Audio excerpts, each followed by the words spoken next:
عليكم ورحمة الله وبركاته. النهارده رايحين اسكندرية صد رد بيعملوا كده. احنا على طريق مصر اسكندرية، القاهرة اسكندرية. ما هم عاملين الطريق كويس ده بفلوسنا.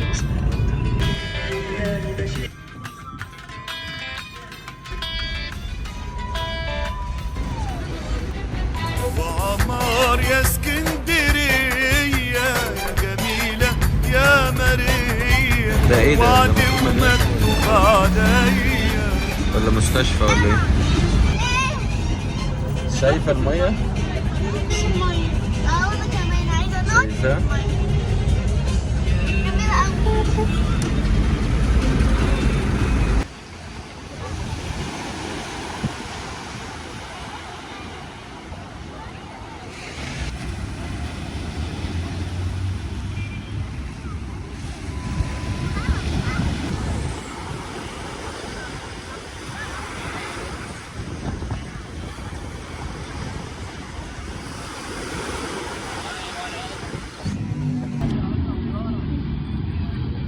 Fresca حلوة يا برضه فريسكا.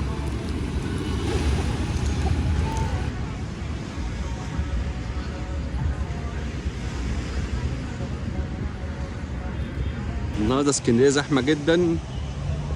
كل الفنادق اللي موجودة فول كومبليت، مفهومش فندق فاضي.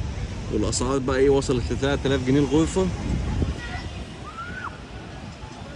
احنا شهر 2.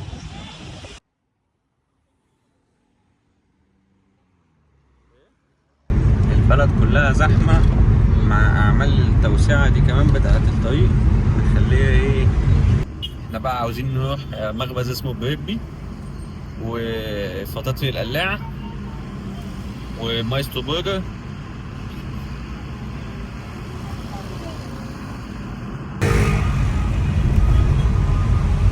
كوبري ستانلي والتصليحات. اسكندرية يا جماعة في الصيف ولا في الشتاء؟ احنا في الشتاء. اسكندرية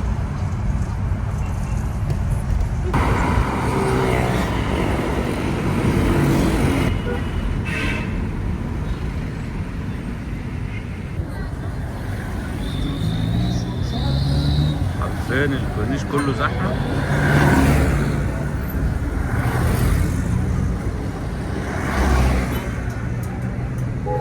بس الجنب ده من اسكندرية رايقين عن الناحية التانية، عن شارع خالد بن الوليد وميامي والجنب. جنب القلعة.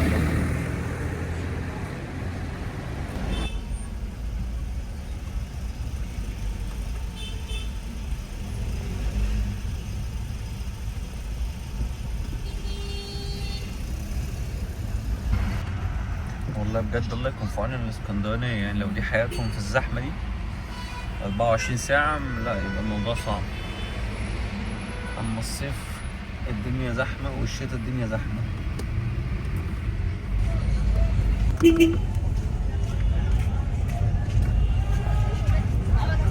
أنا حاسس إن أنا في العتبة. احنا كده المفروض إن احنا رايحين لبيبي، ودي المنشية. على اللوكيشن جاي ان هو اليمين اللي جاي. فين بقى اليمين ده؟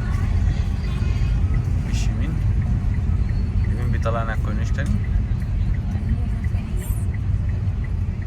اليمين بيطلعنا على الكورنيش تاني.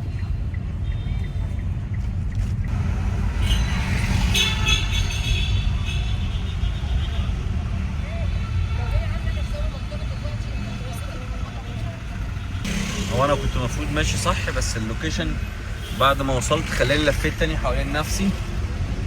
والموضوع زحمة جدا وانا زهقت. وانا كنت عامل بلان، بس البلان كله باظ عشان اللوكيشن اللي عمال يلففنا حوالين نفسنا ده، والدنيا زحمة وما تشجعش. وانا اللوكيشن كان جايب لي ان انا امشي من الطريق ده، كان الطريق ده كده لونه ابيض عادي مفيش اي حاجه، وبعد كده الدنيا قلبت، طلع مدخلني من محطه الرمل.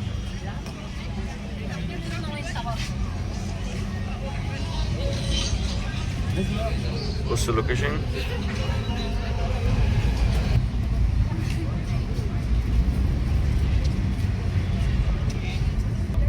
مش عارف، مفيش حاجه هنا تتاكل يعني؟